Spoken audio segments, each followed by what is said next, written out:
Meus alunos do nono ano, vamos começar mais uma aula, né? Hoje nós vamos dar continuidade à aula passada, onde a gente começou a ver patrimônio cultural, arquitetura modernista, né?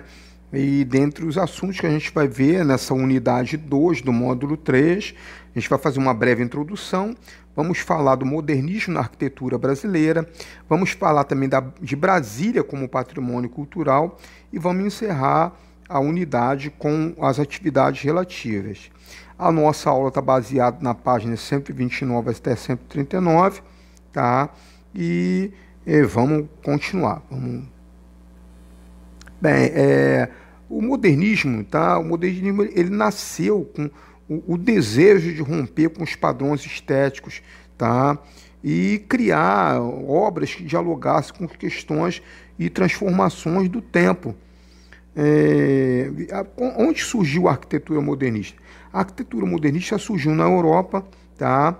E no Brasil, tá? A arquitetura modernista ela queria que fossem feitas construções, mas que essas construções dialogassem com o nosso tempo, tá? E a arquitetura modernista brasileira ela é reconhecida mundialmente, né? A gente tem uma obra aí, né? Unité de l'habitation de Le Corbusier, né? Em Berlim, na Alemanha.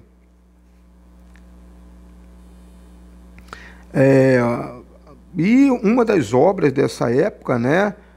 A casa modernista, ela é considerada a primeira construção moderna feita no Brasil, tá? Foi o arquiteto russo Gregor Vachachi, tá? Ele fez essa casa em São Paulo. Essa casa foi numa época em que aqui no Brasil a nossa sociedade estava muito inspirada por mudanças, né? Que era o período da Belle Époque. E essa casa foi construída logo depois da Semana de Arte Moderna, em 1928. Como que qual era a aspiração do modernismo? Ele desejava romper com o academicismo. O que é o academicismo? É uma forma de produção da arte em que ela segue os ditames da escola, da academia, tá? E o conservadorismo, fazer sempre a mesma coisa, tá? E a Semana de Arte Moderna já tinha acontecido, já tinha exposto também essa aspiração a mudanças, né? Então, essa casa modernista que nós acabamos de ver, ela tinha uma fachada sem ornamentações. Grande parte das divisões do cômodos, das paredes, usavam um vidro, tá? E a forma da casa, os padrões dos cômodos seguiam o rigor, tá? Das formas geométricas. Também o projeto de Le Corbusier, tá? É a funcionalidade, racionalismo, ou seja, a casa ela tem que pensar que ela é para moradia. Então é a funcionalidade, ela não é um objeto de enfeite, ela tem que seguir os ditames do modernismo, mas tem que lembrar que tem que ter o critério da habitabilidade, tá? E a construção dentro do pensamento modernista, a construção ela não pode destoar da paisagem do lugar onde ela está, tá? Outra característica também do modernismo é o uso de pilotis. Para quê? Para sobrar, para ganhar em termos de espaço ali no solo, tá? E também uma do pensamento do modernismo, né, é a simplicidade, tá? Sem ornamentação. Então, no Brasil, tá, o Le Corbusier ele influenciou obras como Lúcio Costa, Oscar Niemeyer, entre outros.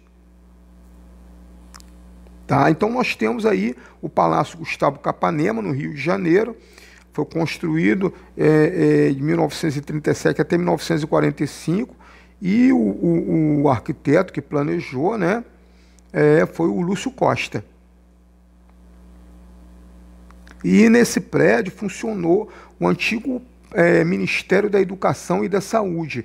Nessa época, o Ministério da Educação ele era ligado com o Ministério da Saúde, então formava uma pasta só.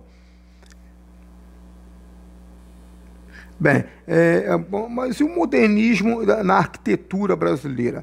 Olha só, o processo de desenvolvimento da arquitetura moderna no Brasil, ele contou com o apoio do governo federal, do governo estadual e dos governos municipais. Tá? O governo federal para verbas para obras de grandes dimensões, o estadual também, o municipal para, através das suas diversas leis, códigos de postura, para reconhecer essa nova forma de construção, né? Então, figuras importantes da arquitetura modernista que a gente pode citar, né? Getúlio Vargas e Juscelino Kubitschek, também chamado de JK. Então, em 1940, o JK ele convidou Oscar Niemeyer para planejar, tá, o conjunto arquitetônico da Pampulha, que fica em Belo Horizonte, Minas Gerais, que é a capital daquele estado, né? E em 1955, já como presidente da República, Juscelino Kubitschek, o JK, ele fez um lançamento do concurso para projetar Brasília, a capital do Rio de Janeiro, capital do Brasil, nessa época era no Rio de Janeiro, mas já existia, tá, um desejo, um plano de interiorizar a capital do Brasil, e seria para a região centro-oeste, né? Então, nesse ano, 1956, o Juscelino Kubitschek lança esse concurso, que é vencido por Lúcio Costa. Tá? Então, em 1957, teve início a construção de um dos maiores projetos de arquitetura moderna mundial, tá? E que veio a se tornar Patrimônio Cultural da Humanidade em 1987, que é Brasília.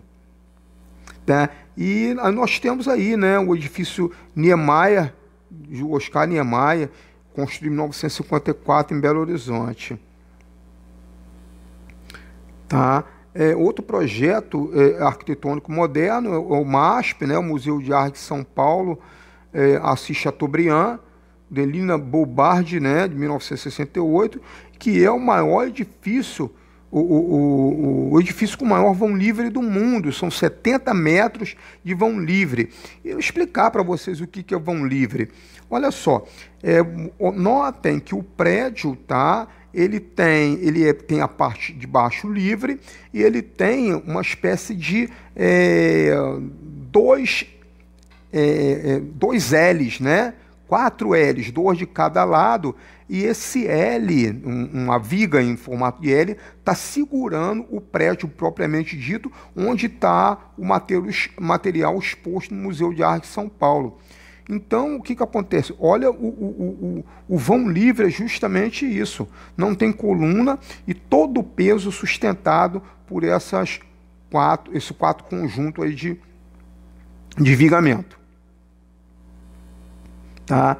Então, como eu falei, né? Então, esse desejo de interiorizar o Brasil, ele aconteceu na década de 50 com Getúlio Vargas. Houve essa concretização desse desejo. Tá? E quando o concurso do projeto Urbanístico de Brasília encontrou o vencedor, que foi o Lúcio Costa, ele convidou, tá, o Oscar Niemeyer para planejar os edifícios, o Buller Marx para planejar o paisagismo, né? E o Lúcio Costa, ele ficou com o esboço do plano piloto, tá? E nós temos aqui o esboço feito por ele do plano piloto, né? Tem um formato de uma asa de um pássaro ou de uma asa de um avião, né? E aquela parte do meio que se chama eixão, né? É uma liga as duas asas, do lado esquerdo e do lado direito, tá? Bem, aí nós temos os vários prédios que foram planejados por Oscar Niemeyer. Nós temos aí o Congresso Nacional, temos também o Supremo Tribunal Federal, tá? Com aquela escultura da Justiça de Alfredo Sesquiati. Temos também a Catedral de Brasília, de Oscar Niemeyer. E temos aqui um esboço, né, feito por Niemeyer também. E em 1987, Brasília recebeu o título de Patrimônio Cultural da Humanidade da Unesco.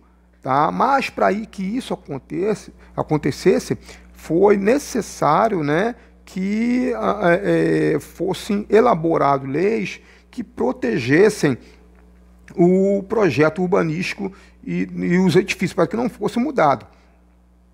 Tá? Só que, atualmente, uma das grandes ameaças é o crescimento não planejado nos arredores de Brasília, que ainda hoje é uma ameaça à conservação da cidade.